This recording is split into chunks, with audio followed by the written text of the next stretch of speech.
বিদ্যুতের বেসরকারীকরণ, prepaid smart meter চালুর বিরুদ্ধে আগামী ৪ মার্চ দিল্লির যন্তর মন্তরে বিক্ষোভ সমাবেশ অল ইন্ডিয়া ইলেকট্রিক্যাল কনজিউমার্স অ্যাসোসিয়েশনের। তারই প্রচারে শনিবার হলদিবাড়ি ইলেকট্রিক অফিসে পোস্টারিং কর্মসূচি অনুষ্ঠিত হয়। আপনারা জানেন যে সারা দেশে এমনিতে বিদ্যুতে মিনিমাম চার্জ এবং ফিক্সড চার্জ পার কেভি 200 টাকা পার মান্থ এবং ফিক্সড চার্জ পার কেভি 75 টাকা পার মান্থ করেছে। এটারে ধাক্কা সামাল দেওয়া হয়েছে না।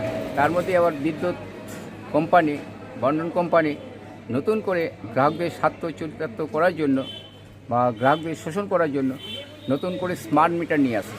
এই স্মার্ট মিটার চালু হলে আগে রিচার্জ করতে হয়, তারপর বিদ্যুৎ জ্বলবে। রিচার্জ না করলে বিদ্যুৎ জ্বলবে না। ফলে এর একটা ভয়ঙ্কর আক্রমণ। সারা বাংলা বিদ্যুৎ গ্রাহক সমিতি এবং তার সাথে অল ইন্ডিয়া যে বিদ্যুৎ গ্রাহক সমিতি গঠন হয়েছে বিদ্যুৎ গ্রাহকদের নিয়ে, তাদের পক্ষ থেকে আগামী ৪ মার্চ দিল্লির যন্তর মন্ত্রে এই স্মার্ট প্রিপেড মিটার, বিদ্যুতের মিনিমাম চার্জ এবং ফিক্সড চার্জ, বর্ধিত ফিক্সড চার্জ বাতিলের দাবিতে, স্মার্ট মিটার বাতিলের দাবিতে যন্তর মন্ত্রে বিক্ষোভ আছে। এবং এই স্মার্ট মিটারের বিরুদ্ধে মিনিমাম চার্জ, ফিক্সড চার্জ, দফায় দফায় বিদ্যুতের মাসুল বৃদ্ধির প্রতিবাদে সারা দেশ জুড়ে বিদ্যুৎ আন্দোলনকে ছড়িয়ে দেওয়ার জন্য 5 মার্চ দিল্লি শাহ অডিটোরিয়ামে একটা ন্যাশনাল কনভেনশন, তারই প্রচার চলছে।